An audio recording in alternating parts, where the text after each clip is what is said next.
on was the October R-VII, SR-7 school board district meeting.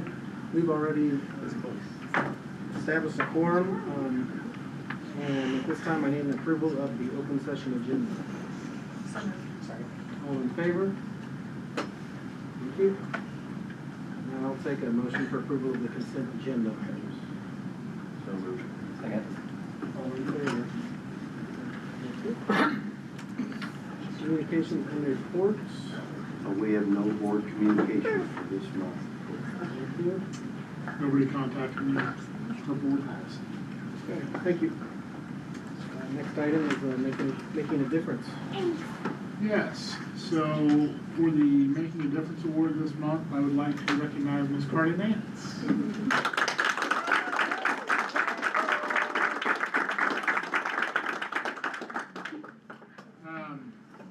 Ms. Nance teaches out at Upper Elementary. She teaches a functional learning program.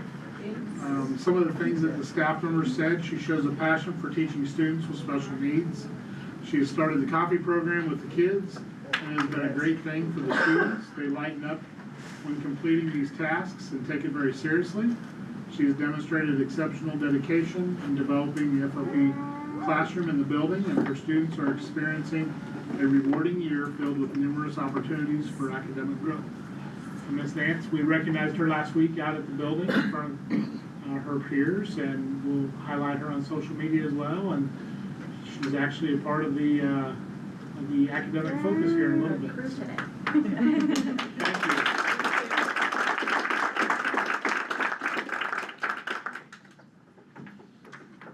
Next item is the Community Champion Award. Yeah, so this month we're going to recognize the Odessa Clothes Closet. If they would come forward, please. I saw them out there.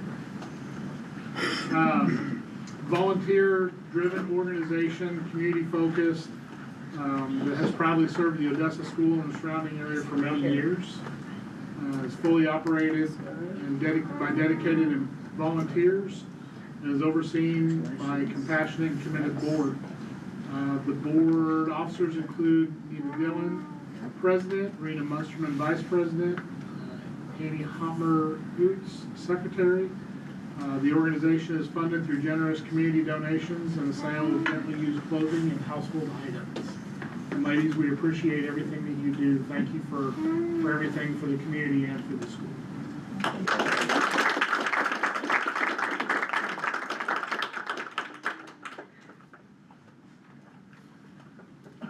Academic focus.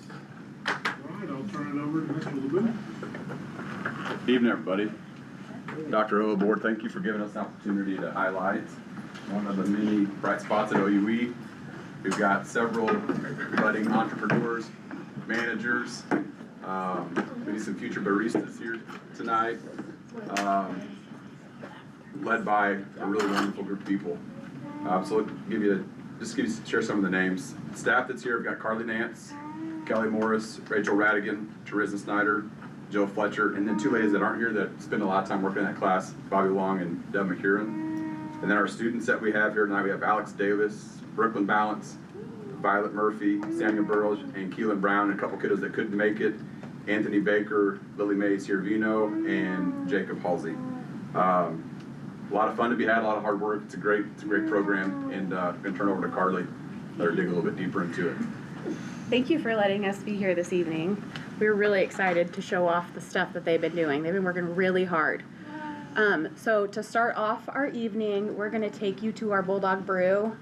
We can't do it in person right at this time, but we would love to extend an invitation next week if you'd like to come. We're open every day from 8 to 9, and we'd love to see some new faces. But for now, I'm going to turn it over to our video so that our baristas can show off their stuff.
if someone comes to the window of the coffee shop, the Bulldog Brew, they can place an order. We also have a digital, like a Google form that they can order for, and then that just gets refreshed as they're in the coffee shop, and they'll make it and deliver it that way. Do they deliver it outside, like, of the school? Can they deliver it to Dr. O? Well, they are welcome to come to us. We're not taking anybody out of the building at this point, but they're in all of the buildings, so you guys could hop over to the high school for something really quick. But like she said, you guys are welcome to come, any of you, to come see us next week. Yeah, you could just hop in and go right down the road. Occasionally we'll have like a meeting, and I'm like, come over and we'll get you a drink on the way out the door, and then they get to have their kids make a drink, which is always great too. Okay, are you ready, Brooklyn? So we're gonna make the Barnett today. So one of the things that it talks about in our video is that if you're a regular customer, then we might name a drink after you. So the Barnett is named after Kristen Barnett, one of the 3rd grade teachers. Ready?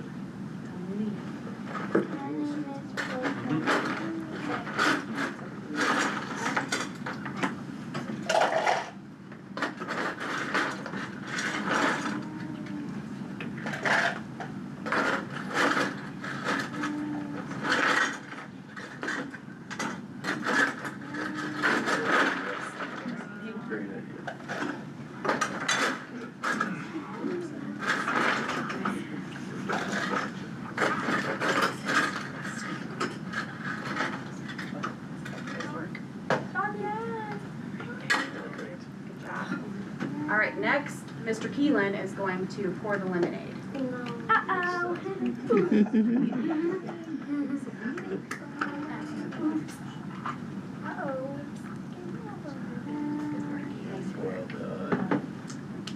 All right. And then next up, one of the secret ingredients is our raspberry syrup. Alex is gonna come up and do 2 pumps. 2 pumps. Good job. And then I said that was a secret ingredient. Really, it's the mermaid. Are you Is okay? the make or break. Violet's gonna do 1 pump of mermaid for us. I'm okay.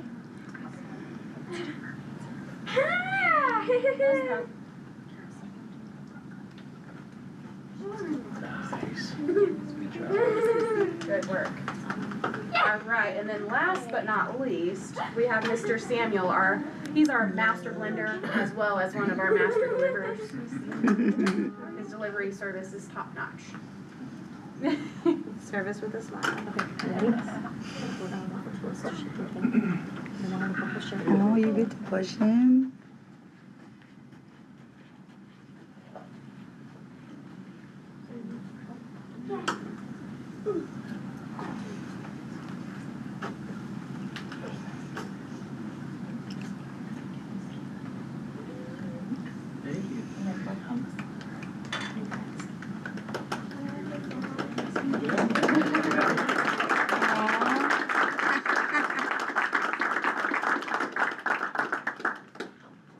Brooklyn, how much money is that? How much money is that? $1. Good job. Can you go deliver? Our speech pathologists have worked with the Missouri Assistive Technology Group, and we have some switches that can plug into any kind of device. So our blender is actually switch activated, so it can go and see if we can turn it on. This has actually blended drinks which are growing increasingly popularity right now.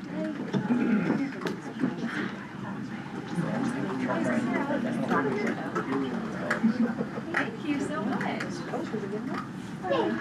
Thank you. Good job. Dr. O, did you get one? Not yet. Okay.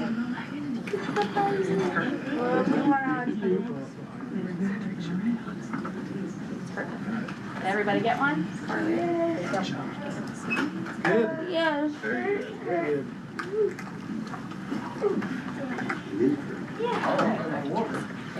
No, thank you.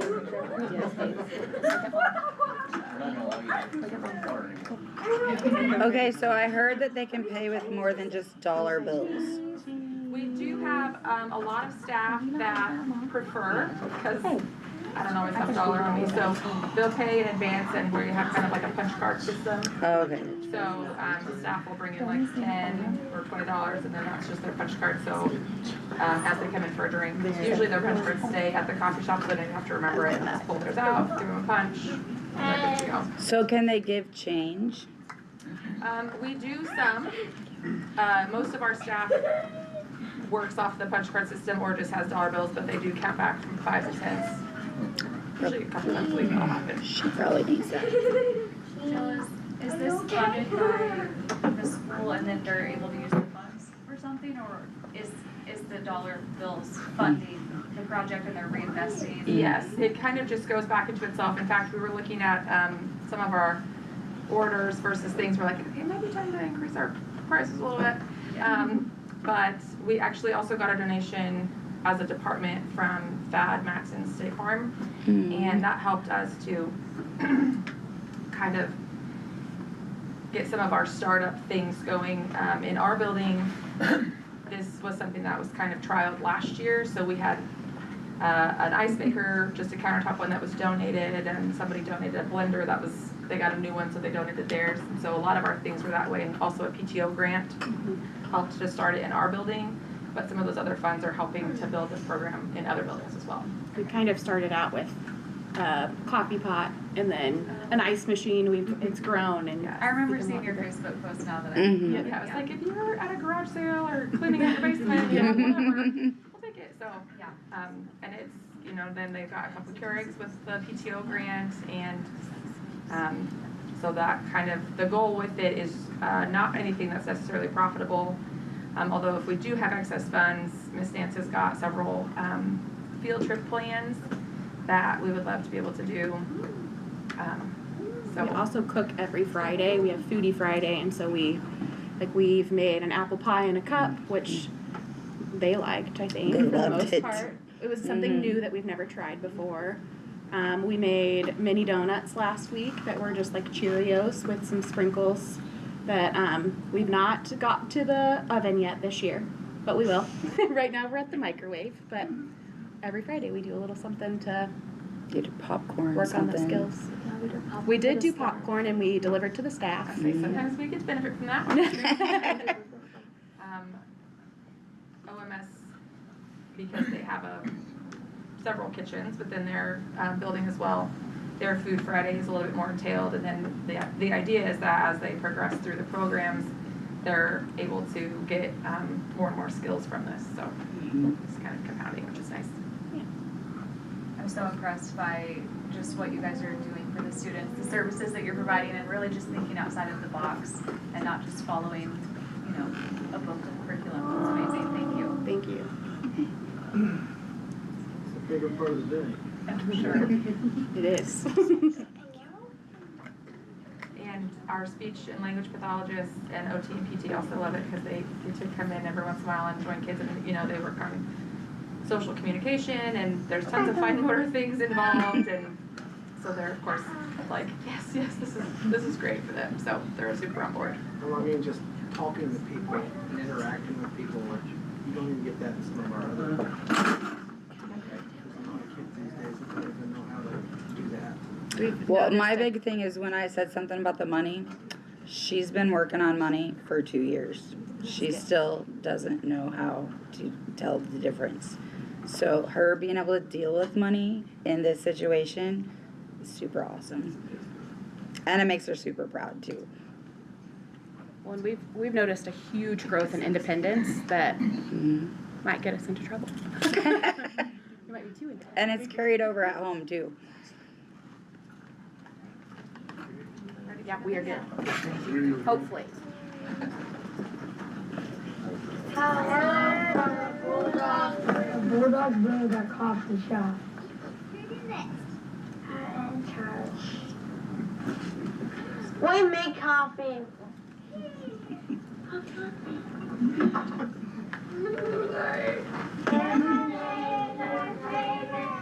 We have the best commoners. Our teachers. That word helps us learn how hydrate staff.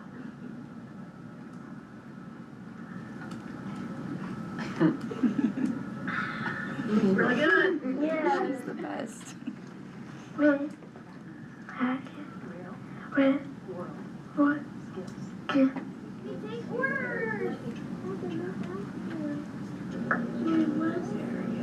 Two pumps strawberry.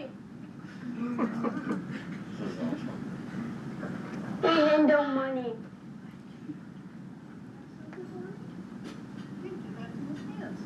We work on many different skills. Good.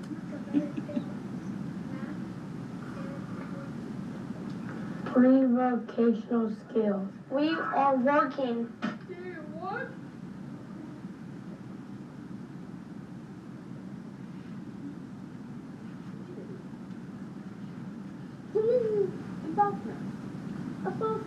What? Okay. Communication. Now, boost our confidence. That is show me around. Our coffee shop is across to the gym. Come with me.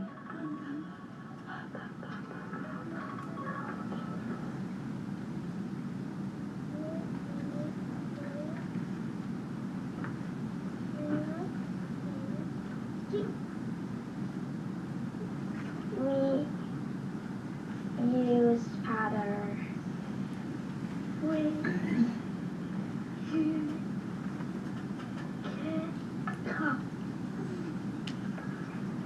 Syrup! Ice is no problem.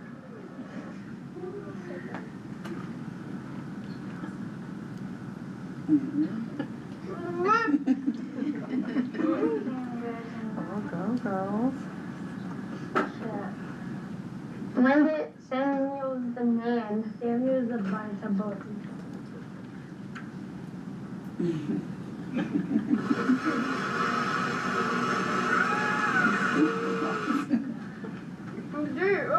Looks like that's what works. Lily, no problem, loves Lily.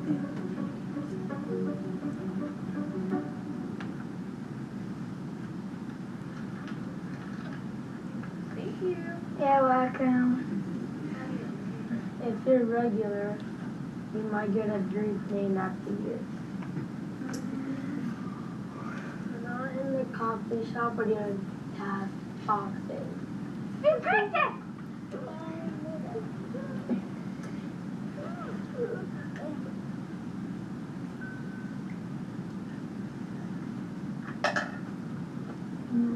No!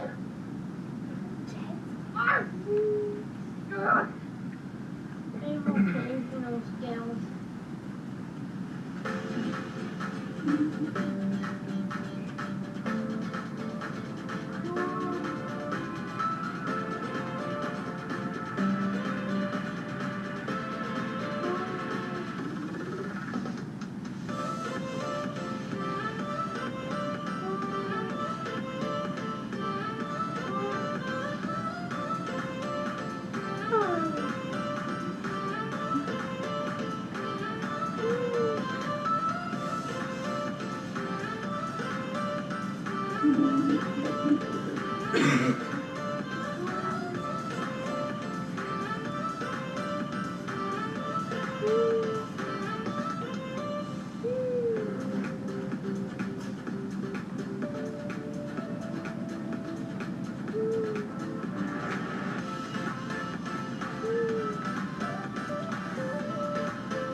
That's awesome.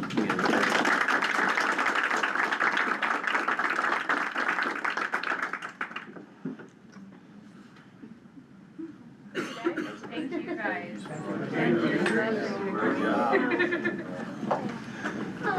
I might be there next week.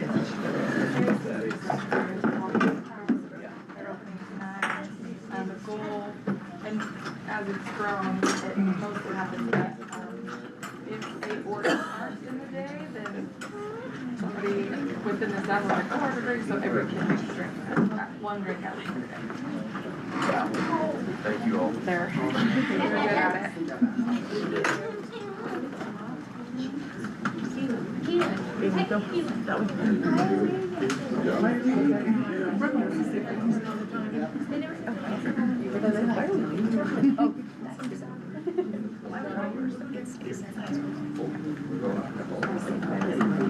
was awesome.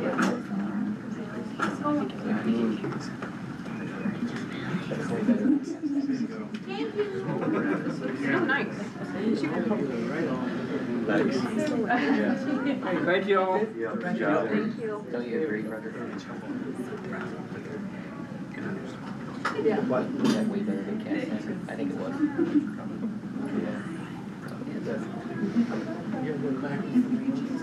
Yeah. They'll be ready.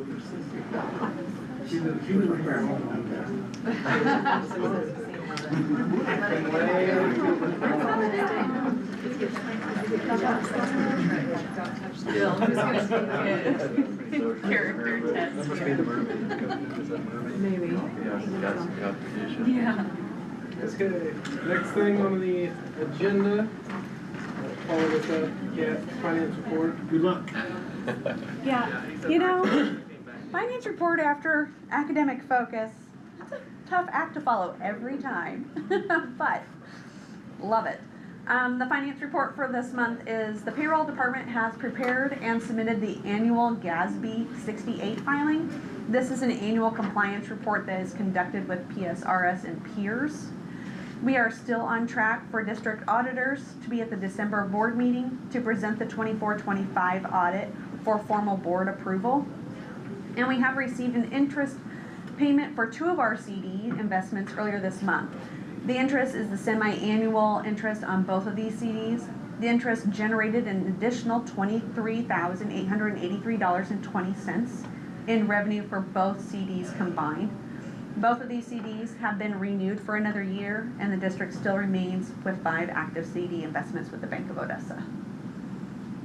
And that's it this month. Thank you.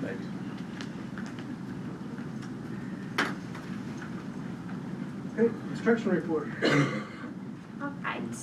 It is hard to believe that our first quarter is almost over. It feels like we just started school, so it's crazy that we're saying that, and parent-teacher conferences are coming up next week, but we have hit the ground running. We're moving on strong in all of our classrooms. A couple Fridays ago, District Continuous Improvement, or DCI, came to meet one last time with just our administrative staff. We did some professional development around database decision making. So at that meeting, our consultants came in, they got with our administrators, and we have dates on the calendar for them to come in. They're going to sit in our collaborative teams and look at all of our student data to see what are the next steps, what are we taking to move our kids forward. Again, parent-teacher conferences are next week. This is a great time. We encourage all families to come in, meet with their teachers, get an in-depth, detailed look at how their student is progressing towards grade level expectations. On October 28th, we are hosting our annual Bulldog Conference. This year, I'm super excited. We have almost 30 sessions that we are offering to staff, so this is the largest one that we've had so far. We have expanded all of our topics this year, so it is not just based on only instructional strategies or practices or curriculum resources. We have those, as well as technology tools, and then individual topics like self-care, retirements, investments. So our goal is that every staff member takes something away from that day. We're also excited. We are adding in, we have a couple college representatives coming, gonna have like a mini college fair for our staff. For any staff to come, if they're interested in furthering their education, they can go talk to the colleges that are able to attend, stop by, get information on the programs that they offer, and then also just come by and get some free swag that they are bringing. So super excited to add that to our conference this year. And then last thing, on October 29th, we are having our first CSIP meeting of the year. So we will be reviewing our current CSIP, identifying what action steps we have already met, and then identify the priorities that we need to focus on for the remainder of the year. A lot going on. Yeah. Okay, thanks. Thank you. Thank you. Special services report. Okay, so As you can tell, we have a lot going on with the social services. We recently held our Special Olympics Track and Field Day. It was hot, but incredibly fun and successful event. We do want to thank everyone who was able to come out, support our students that day. We know how challenging it can be to take time away from your busy schedules. We truly appreciate the effort and enthusiasm shown by the staff, the students, and all the families. In early childhood, our peer mentor program has officially started. We currently have 2 students serving as peer mentors, modeling, sharing kindness, and positive communication to their classmates. The FLP program at early childhood has been busy making homemade applesauce to sell.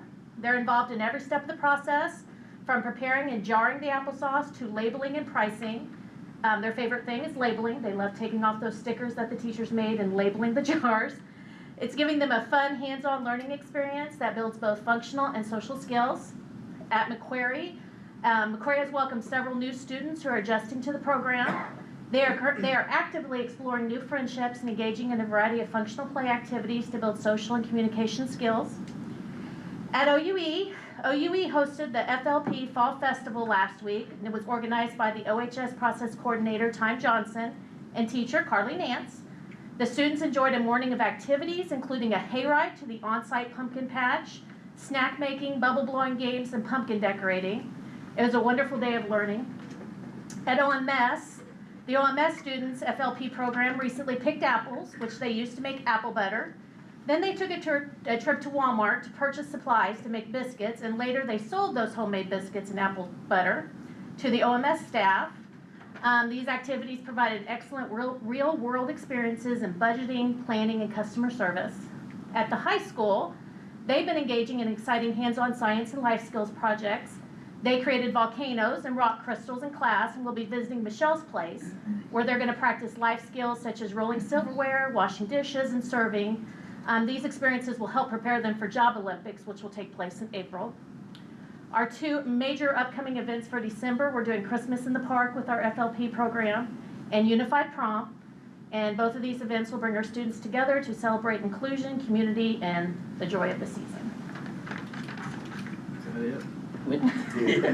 When is Unified Prom? December, it's the 1st of December.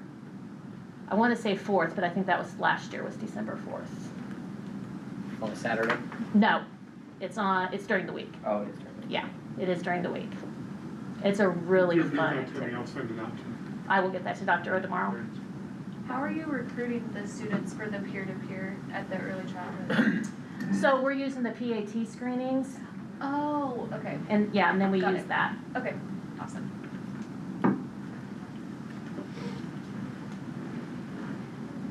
Okay, Awesome, thank you. Thank you. Operations. I'll just highlight a few things from our last meeting and some things we have going on. So OUE, the new gym pads came in, we talked about last month, and those are installed. We got some HVAC repairs obviously going on still, some controls at the middle school, a new one coming here at the high school. On safety and security, we've got several resources provided by the Center for Education Safety, so the facility site assessments will be happening soon. Myself, building administration, the SRO in each building will go around and do those at each location. Really right now it's figuring out which tool to use. They sent several that range in thoroughness, so figuring out what is the best fit for us.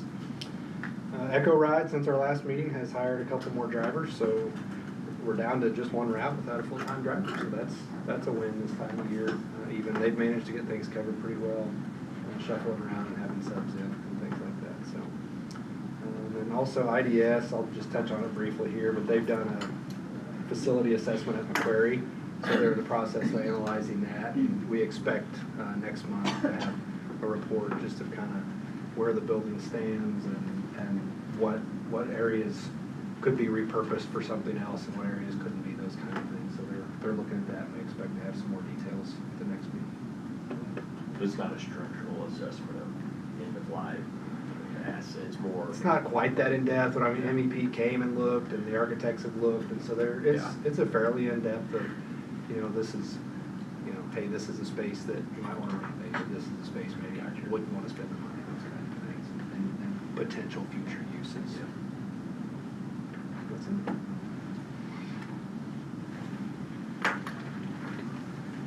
Okay, any other questions on that?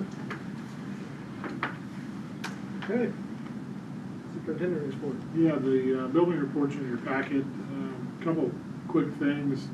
The House Joint Resolution that I reported on last month, obviously with the end of session, it got pushed to the side, but I do anticipate that being a topic when the legislators come back in January. There has been some discussion and a couple lawsuits filed challenging the property tax provisions of Senate Bill 3. That's early in the stage, and we'll see kind of where things go on that. Basically saying that it's unlawful for them to make those laws the way in which they've been written. So we'll see where all that goes. We do have school board sign up that starts.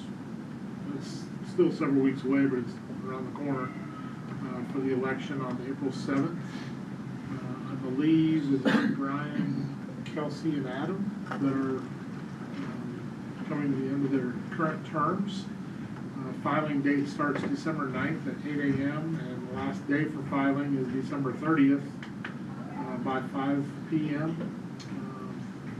Filing will be between 8 and 4:30 on school days in which we're in session at the central office.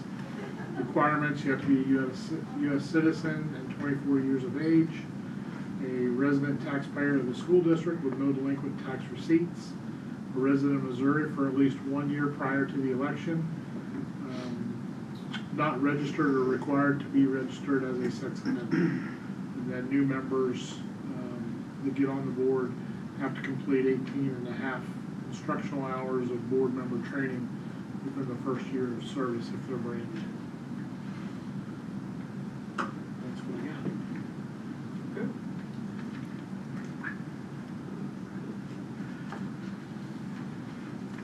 For that, if there's nothing else, we'll go to the discussion items. Okay. First one, Board of Education Secretary Evaluation Form. This is included in your packet for consideration to review. The board has not had a formal evaluation in the past. Joe, I ready, sir. Oh, I'm sorry, I skipped right over Amanda. Are you ready? Sorry, go ahead. You wanna keep going? No, we'll come back to that. Okay. You go ahead and hold up, please. Okay, kindergarten through 12th grade students have now all completed their beginning of the year iReady assessment. So this is our third year doing our iReady assessment diagnostic. So it gives us a good baseline of where students are at in ELA and math. So in the past, the reports that you have gotten are just kind of as a whole, K-10, as a building, and as a grade level. So great snapshot of where we currently are. The report that you're going to see tonight, and my goal is here on out, is by cohorts. Because doing it by building, those kids change year to year. They change grade levels year to year. So we weren't necessarily tracking the individual students. Tracking cohorts, we can track by grade levels, we can find holes, we can find gaps, we can find strengths and weaknesses. Or there's a fly. So we can track individual grade level growth, which is what we want to see. So I'll kind of just go through. Reminder, beginning of the year, yellow is okay. This is assessing, so right here, let me back up. Class of 2037, these are, is this at the, did you? It's at the bottom. Okay, that's fine. That's fine. You can, I'll go, no, you can go the other way. It's fine. It did that earlier too. It doesn't matter. Started at the back. It doesn't matter. Grade numbers where you want. Okay, class of 2028. So these are our current 10th graders, so sophomores. So the very first time that they took the iReady assessment was in 8th grade. They took it in 9th grade. They just took it in 10th grade. So at the beginning of the year, it's okay to see yellow because this means, yes, they are one grade level below, but they've not been exposed to that grade level content yet. So the yellow, green, and dark green means we're in good shape. They are ready to learn. They're ready to go. They're on grade level. Our reds at the beginning of the year are the ones that we really want to grab. We want to pull those students for intervention because they're the ones that need those gaps filled to get to the stretch growth to get back on grade level. So how we kind of have viewed this is beginning of the year, you'll see these lines down on each of them. By the end of the year here, so we would expect at least this much at the end of the year to turn dark green.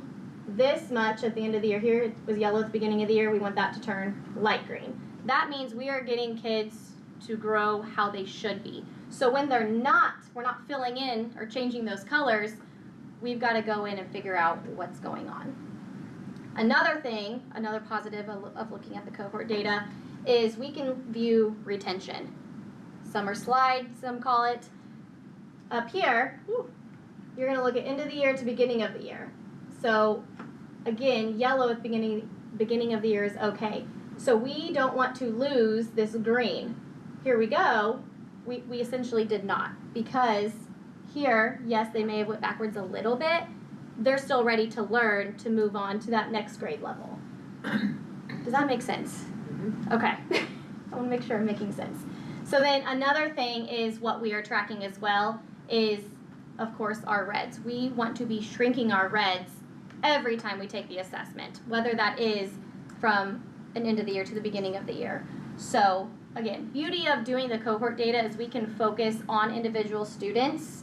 We can pull that, we can track individual grade levels on, okay, in second grade, for example, every year in the cohort data, we're seeing that they are getting so much growth. What are they doing? Why are these students reaching that typical and stretch growth, but in another grade level, they're not doing that? We can go into standards. We get so many, I can go on and on. We get so many reports from this assessment that we can truly go in and diagnose the exact problem, pull those kids for what they need to utilize those intervention times to grow them from the red to the yellow to the green. So I could spend so much time on this. So we have it in each cohort, readings at the top, math is at the bottom. So can you go to the next slide? So a trend that we'll kind of see that I at least noticed is the further along we get, we are seeing a little bit more red, which tells me these students, they're not retaining what they need to do. So thankfully, with your approval of adoption of our curriculum resources, our kids are going to be able to receive strong core foundational skills. They're going to be able to master that at the kindergarten, first and second grade level. They're going to have that retention. So over time, as when we get to our kindergarten class, we're going to be able to track that. Our kindergarten class is going to be a class that we can see our curriculum resources working. Are they retaining the information? Are they mastering the skills and not creating any gaps? So, again, yellow is okay. So the bottom here, these are our 9th grade students, how they scored. We've got 50% of our 9th graders ready to learn 9th grade content. What are we going to do with that other 50%? We're going to go in, find the holes. We're doing interventions. We're providing accommodations and modifications. And then same thing with math. Another trend that I did notice, you can kind of just keep going if you want, is reading at the lower levels. We've really seen growth because we've had a huge focus and huge push on ELA the last couple of years. The red, or in math, we see a little bit more red because we hadn't had that focus. But now with the resource in place, we should start seeing that impact. That's amazing difference in the red you see there. Yes. Yeah, it's yes. Amanda, what else? Yes. What other trends do you plan on analyzing? Like, oh gosh, every cohort when they got to 7th grade was awful at math, or like, what else? 100%. Do you plan on comparing? That's the big one of where are we falling short at. So, like, if there's a kindergarten, I'll use the kindergarten class. We, in the year, this current kindergarten class, they're all in the green. You'll have a couple in yellow. Beginning of the year when they're in 1st grade, let's analyze that year. But then we have to catch it right then and there. What skills did they not get in kindergarten? The stronger we get, if we just focus on that one grade level, it's not going to happen overnight. So focusing on one grade level, we're gonna be able to learn what to analyze, the specific standards, specific skills, then we can go to the next grade level. So it really is truly going to be tracking that kindergarten class on specific standards. Did I answer your question? Yeah. Okay. So, something really impressive though, like 50% of our kindergarten class this year, like, they're above where they need to be. Again, yellow means they're ready to learn, they're where they're at the beginning of the year. Like, our kindergarten class in ELA, they rocked it. And this includes teaching kindergartners how to get on a computer. So, props to those kindergarten teachers. And then again, in math, we're not as strong in that yet, but starting now, this report tells us the exact standards that our kindergarten students didn't score well on. So in our instructional resource that we now have, we know when it comes to that unit, we might need to spend a little bit more time on that skill.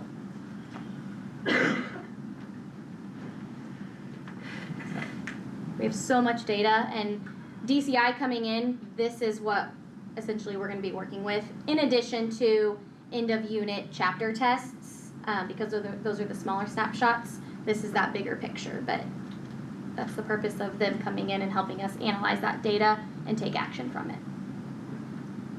And how's this being received from the teachers whenever you show this information? I mean, how is that? It's very eye-opening, but I think it's helped the mindset shift of what we're doing is not working, so we got to change something. Yeah. Were there any other glaring trends that you noticed besides the fact that math is not doing as well as ELA? Like a specific grade level, a specific cohort, like anything that was glaring? Grades 5th, 6th, and 7th had strong retention.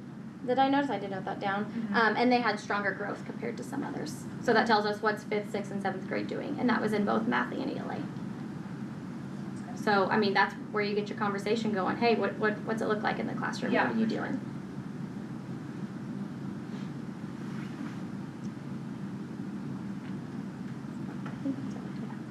I appreciate you organizing it this way. Yes, yeah. It's just so much more valuable. It's not just a overview, it's a true autopsy of where our kids are.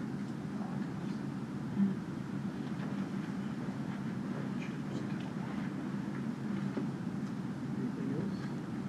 All right. Okay, thank you. Thank you.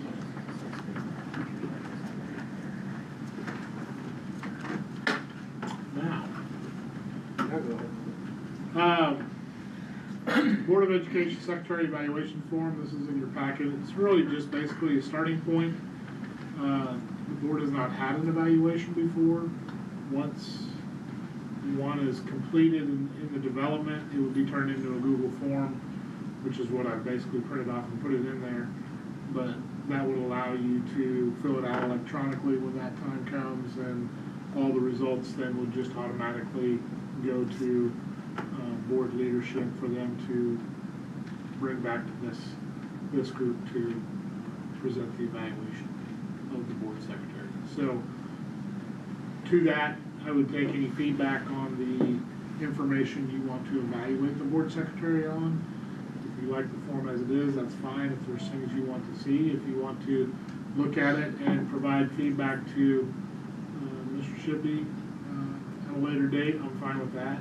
But just at a point where we can start putting one together. Does anybody have anything right now you want to discuss on it? So we would be doing this evaluation individually? So, yeah. Okay. Do you evaluate everyone at central office on like a quarterly cadence, or how does central office get evaluated? Annually. Okay, annually. Annually, everyone's evaluated. Okay, by you, and then obviously the building. Me and or Dr. Fagan. Okay, Also, Director of Finance evaluates the accounting positions over there. okay. All right. It's a good thing to have. Always good to get feedback and receive it too, so. Yep. A lot of these I haven't really thought about until you put them on the form. Nope, that's okay. Okay, Okay, so yeah, just, let me know if you guys got any updates to that and we can get that. You say that'll come back? Yeah, once it's how you guys want it, then we'll put it for action. For board approval.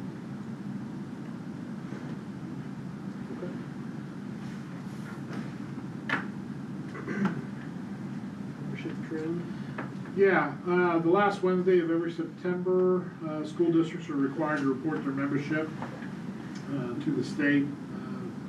This membership count is used to disperse various sources of funding for schools. In your packet is a cohort report that shows how each class has increased or decreased in membership throughout the years. You will see the district membership has slightly decreased from last year at the same time. September membership was 1996 this year. About 19, looks like 19 students less than the previous year. The highest September membership looks like 269, I believe. And then the lowest was 1985. So we really stayed within that range, right around 2000. You know, going back further than this, but I just keep the trend going for all current classes. So started doing it 4 or 5 years ago. We can go back and look at previous reports. The numbers are very similar. So just good information, good data to have. You know, if we start to see an uptick in enrollment with the possibility of additional housing in the future, we would start to see that on this report. I was a little surprised it doesn't seem that we are seeing that yet, you know. It seems to be this is growing, but it doesn't show so much here. Yeah. Interesting. It's not school age yet, maybe. Yeah. They're all the daycares. Yeah, it is for us. Yeah.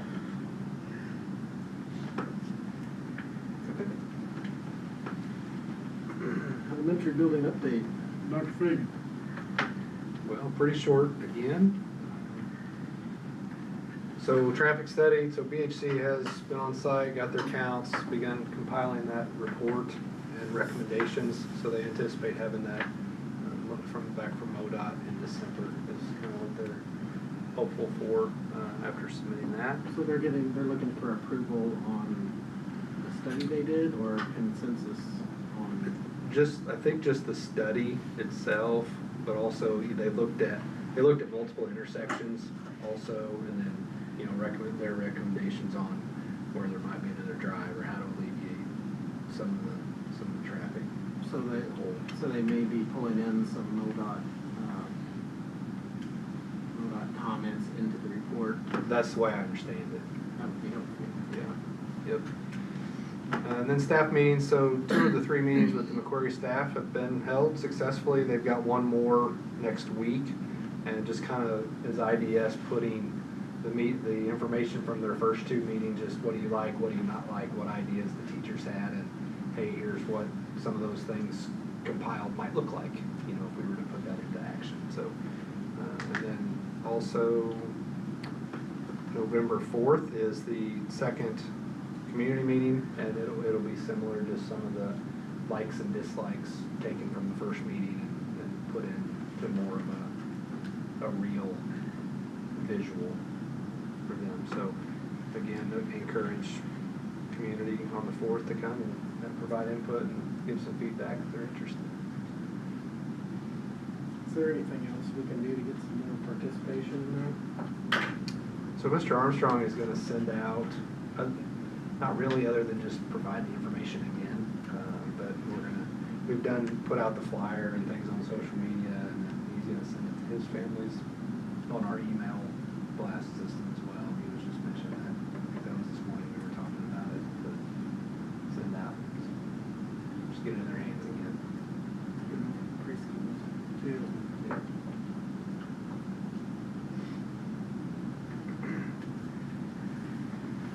Okay. You got the next item as well, I'm assuming, the ballots, is that yours? That's fine. So in your packet are 2 sample ballots. one for the no tax rate increase bond issue and one for the new capital levy for 90 cents.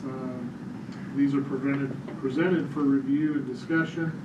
If there are changes the board would like to see, those changes can be presented to LJ Hart to make sure that there are things that we can make changes to, and then present it again at the November board meeting. Once the board finalizes the ballot language, including proposition names, then it will be presented for board approval, which we would need by the December meeting, no later than the December meeting, so it can be sent on.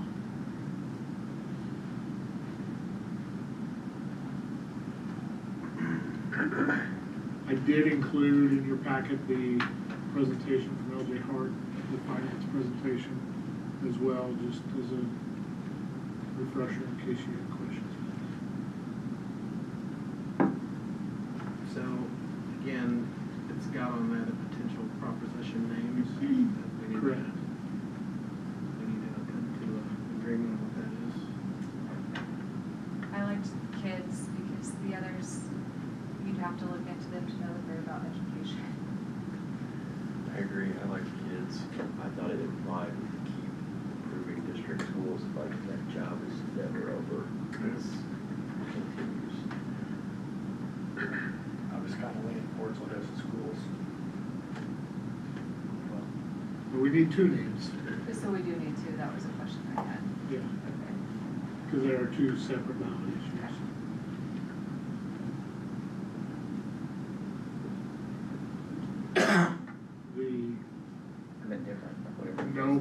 The no tax increase that we did in 22 was Care for Kids, I believe. I'm good with proposition kids.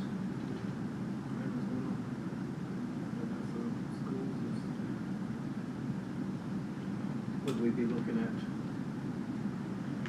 I guess we need to assign which one we want for which. Right. Right? So I guess the one, I would say the one where we're continuing the tax levy, just Odessa schools, since that's kind of ongoing, Okay. is my I agree with that. processing kids for the other one.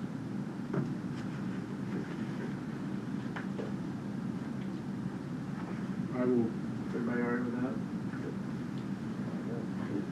have those changes. I was curious if we should put something in one of these about like, because we mentioned a new lower elementary. Just wonder if we should do in parentheses like previously McQuarrie Elementary. I don't know, I'm open for discussion about that, but I just didn't know if people would understand like what we're talking about. I don't know.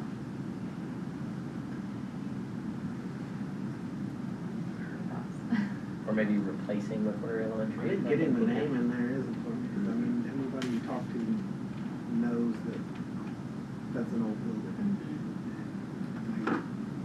Make a,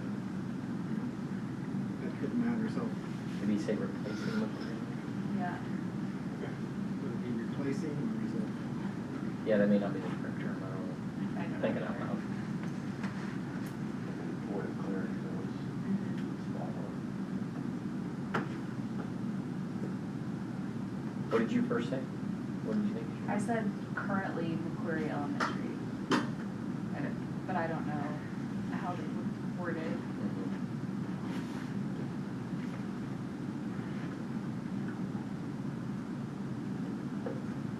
I can Yeah, where it ask says, them. I'm Okay. taking notes about what you guys are saying where right it, now. where it says, and furnishing of a new lower elementary building in parentheses, McQuarrie Elementary. Quarry Elementary replacement or something. Yeah. I don't know how. Yeah, I don't know. Name in there and furnishing a. I don't know the legalities is how that needs to be in there, so we'll have these conversations with them, and again, I can bring it back as a discussion next month. See how it looks.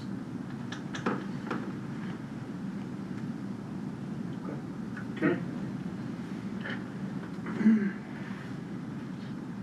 Last discussion item is the 2026-27 school year calendar. Yeah, so the calendars that are in your packet are just sample calendars of what a calendar would look like with a different number of student attendance days. If you remember back a couple years ago, the legislator put a provision in place that starting 2 years ago, if you had 169 or more days, you would qualify for a 1% incentive, 1% of what your state funding is, in addition to what you were currently receiving. If you had less than that, you did not qualify for that. We looked at that, and the number at the time was offset basically with the additional expense for transportation and food service, because that program doesn't make money. So next year is the first year that if your calendar has 169 days, the following year the district would receive a 2% incentive. And I think I put the numbers in there in your packet that based on today's numbers, today's formula of what we know. Now that could always change. The state could change the SAT, which affects the amount of money we receive. There's different things. The governor has this work group right now that is evaluating the formula to see what changes need to be made or new formula.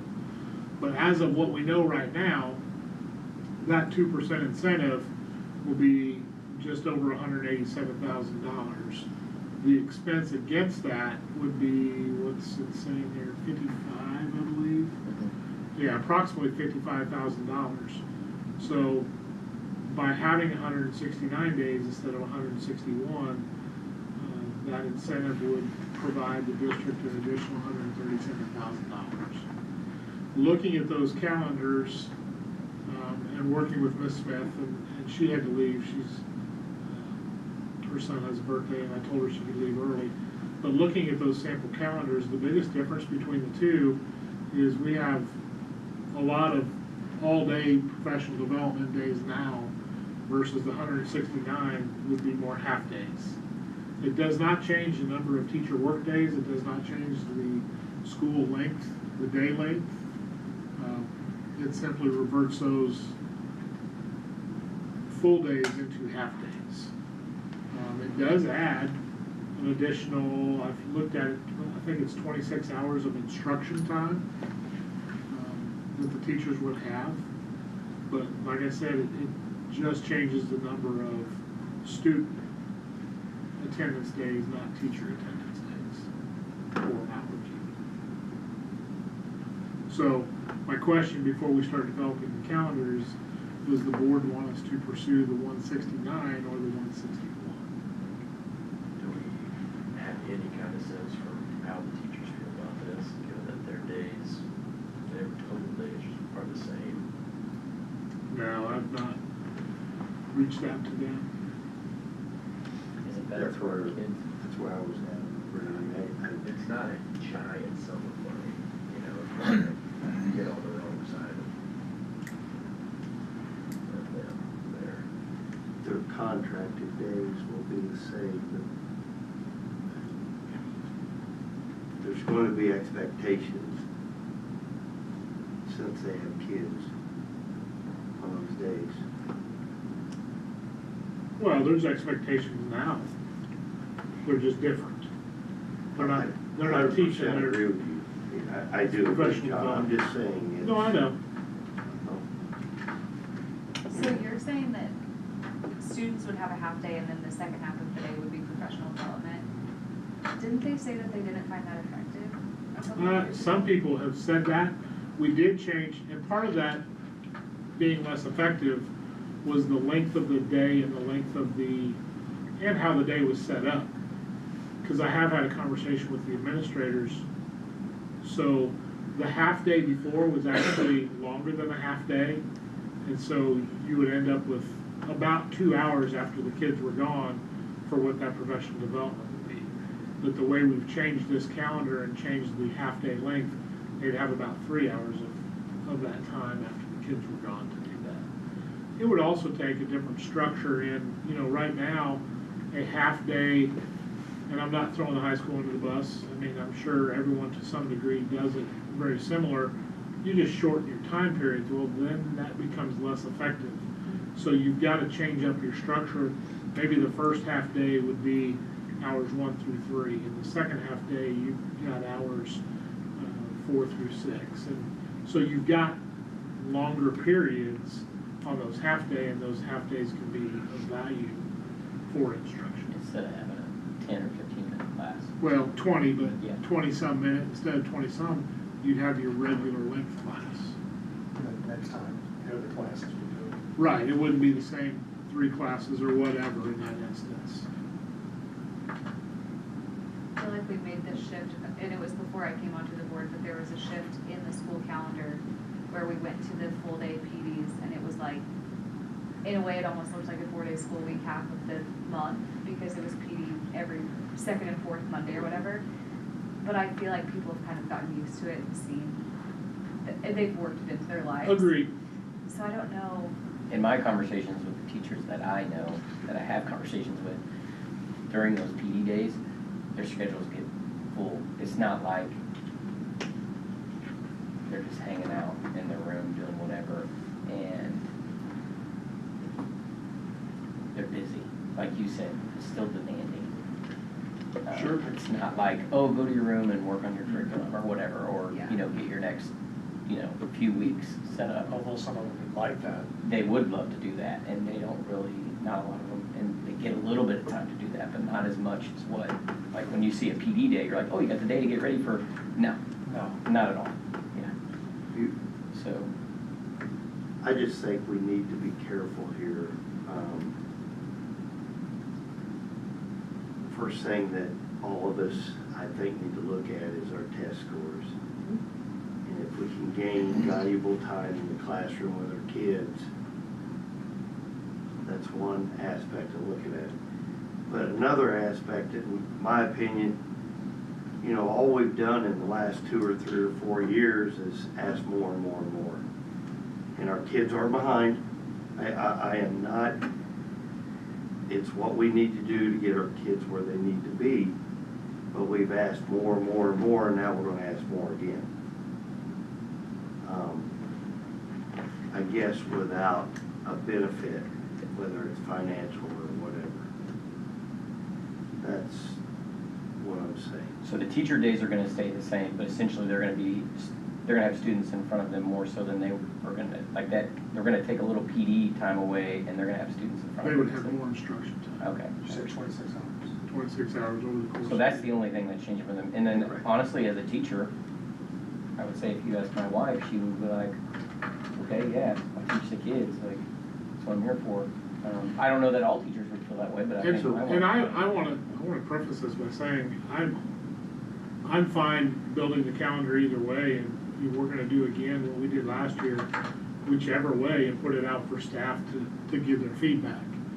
I just had promised this board 2 years ago that when that 2% comes up, we need to have that conversation, which is where we're at. And it's not all about the money, to your point, for sure. For me, it's not about money, but I mean, number one thing for me is student improvement.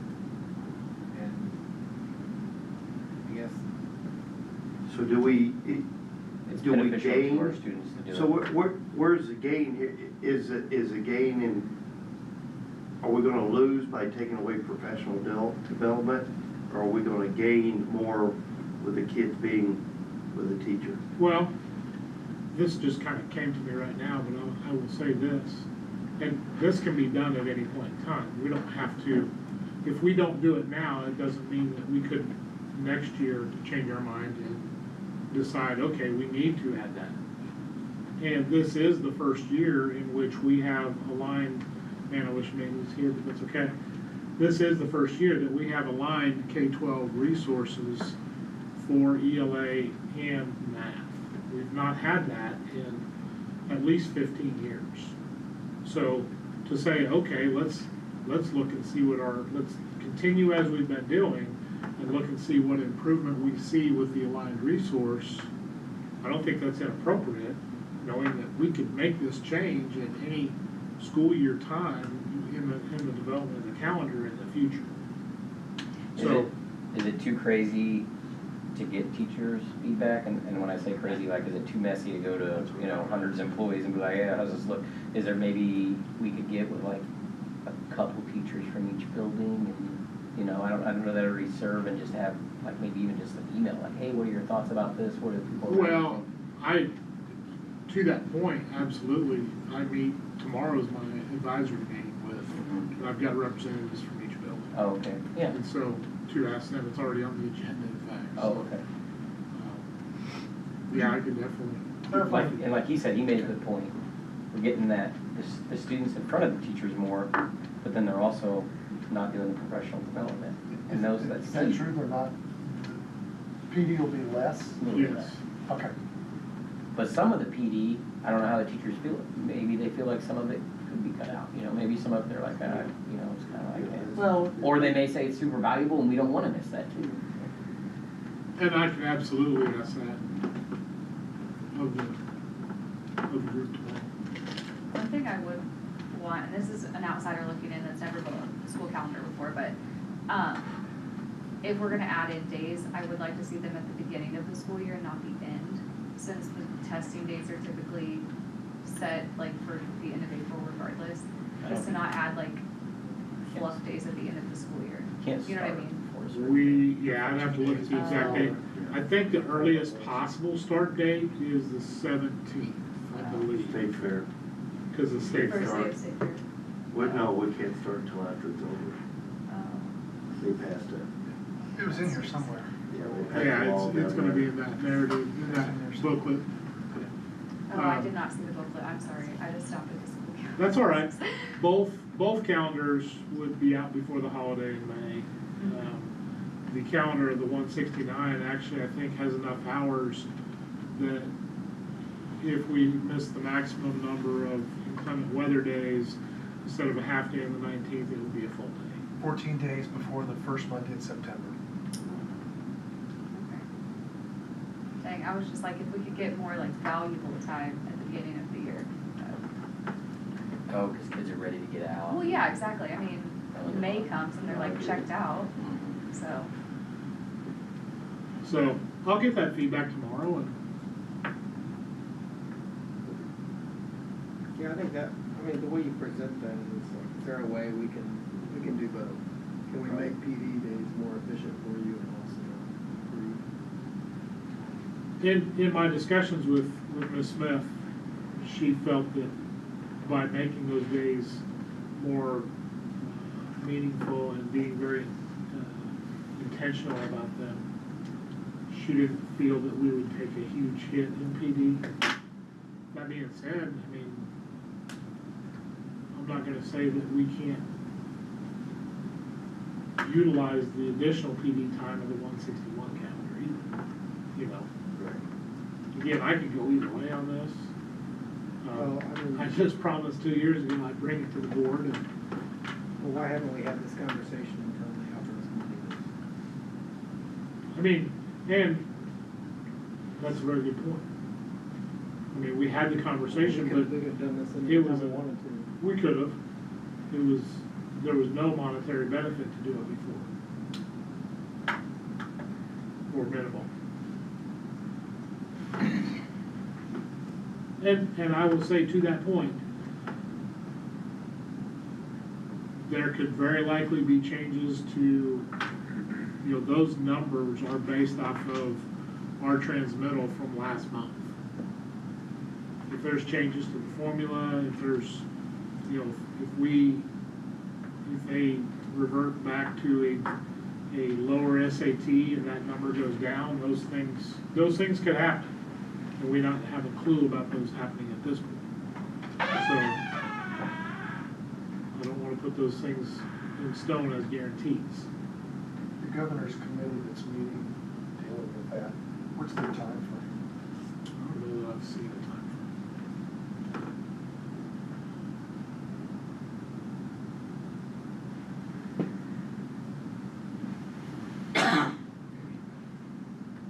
So do you need to recommendations on this right now?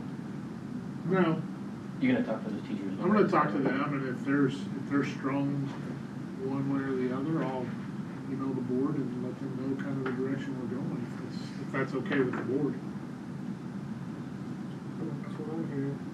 I mean, ultimately, I wanna do what's best for our students, but I wanna also take care of these teachers too, and if they feel like this is what's best, like she said, she's not a teacher, they're in there. And they're the day ones in that and are in day there. out, so they know what they need, and, well, To listen to them is completely appropriate.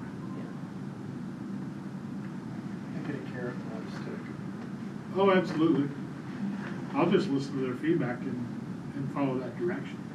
And it's a good group, it's a good, Kelsey's part of that group. It's a good group of staff members. I'm not there tomorrow. Holly has surgery, I know. Oops. Yeah. Okay.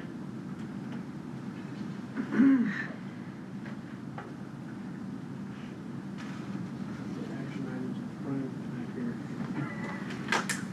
tear it down. That drink, best of you, just get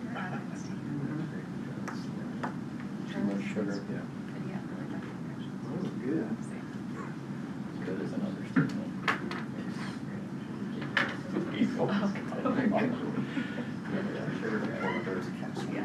Okay, we'll move on to action items. First is the Board of Education manual. Yeah, there's a few changes. The Board of Education manual needs to be reviewed and approved. Changes include C-140B, additional language, added guiding public comment, G-135B, additional language guiding election of members per legal guidance, and G-250B, additional board member qualifications, again, per legal changes. These are all given to us by Ed Council, our council, as they develop them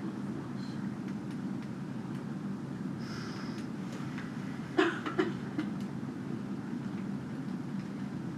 Any questions on that? If not, I'll need a motion. I make a motion. All in favor?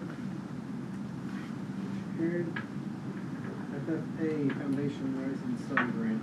Yeah, in the spring, the Ag Department applied for the FFA Foundation Rising Sun Grant for a food science lab in the Ag building. The request had been approved, however, the approval was more than the original amount that was approved. The additional district expense would be $3,450. The development of this lab would allow the current Ag classes to have units in food science and could lead to a food science class in the future. Hopefully, if the board approves this, it has been incorporated into the budget revision that Kat will present here. So moved. Second. Motion second, all in favor? Is it the Patterson family? We did not get that We one. didn't get that That one. was a different one. We were towards the end of the group, but I think they had like 4 readings and we got through the third one, I think. Okay, that's too bad. Next is the local compliance plan. Yeah, so local compliance plan, you approved this in August, maybe July, sometime. But DESI has issued a couple changes. Those 2 changes were included, page 34, the YCBD students, we would now serve until the age of 7, and then the other change on page 95, we're purchasing print instructional materials. We would acquire those in the same manner in which DESI does. And John's here if there's any questions. If there's no questions, I'll take a motion. Second. All in favor? Vocational grants. So the submission of this grant was submitted by the board, and the board approved it at the regular June meeting. Through the application process, DESI determined the need was 40 devices, not 51 that was originally requested. The current quote from Bytespeed is included in your packet as well. And this expense has been incorporated into the budget revision. If approved, we would move forward with the purchase. So that's just for the change in quantity. And- Well, yes, yes.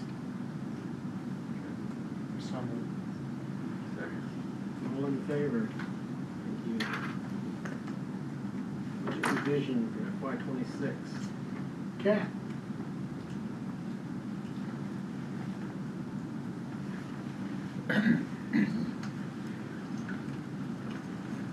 Tonight, I wanted to present our FY '26 budget revision.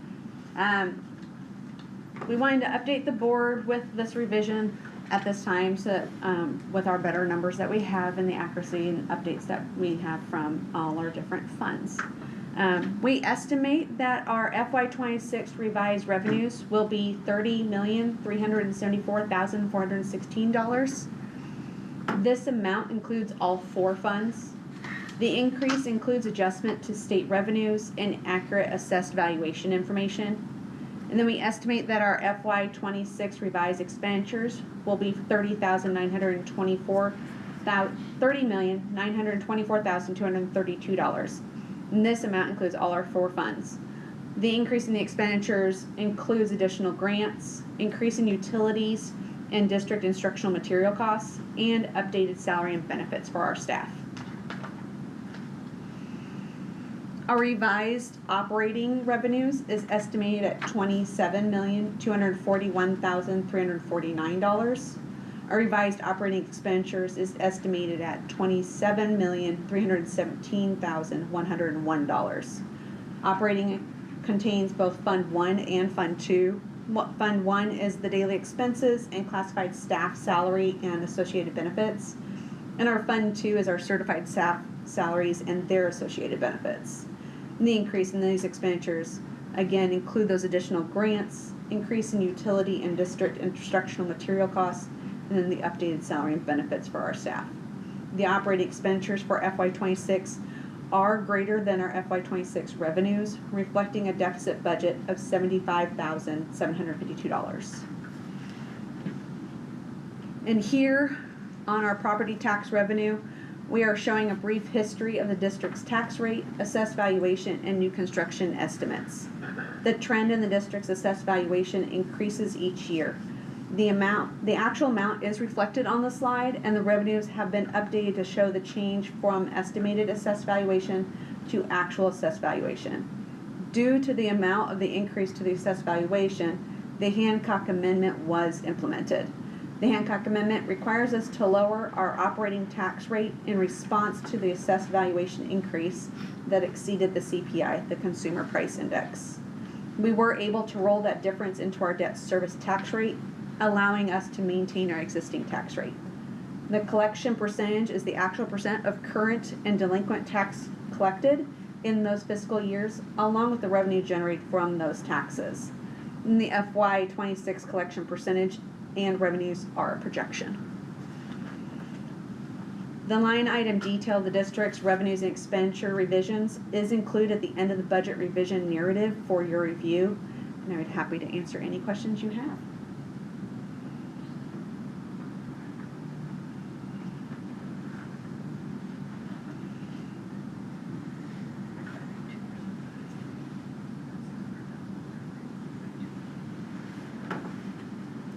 Questions? I don't have a chance to review the line item part. I make a motion to approve the budget revision. Second. Motion a second, all in favor? And with that, I will take a motion to conduct an executive session, including any record or vote, the next scheduled meeting, pursuant to statutes contained in chapter 610.421 RSMO. Second. All in favor? Roll call, please. Aye. Aye. Aye. And aye. And I'll take a motion to adjourn, please. So moved. All in favor?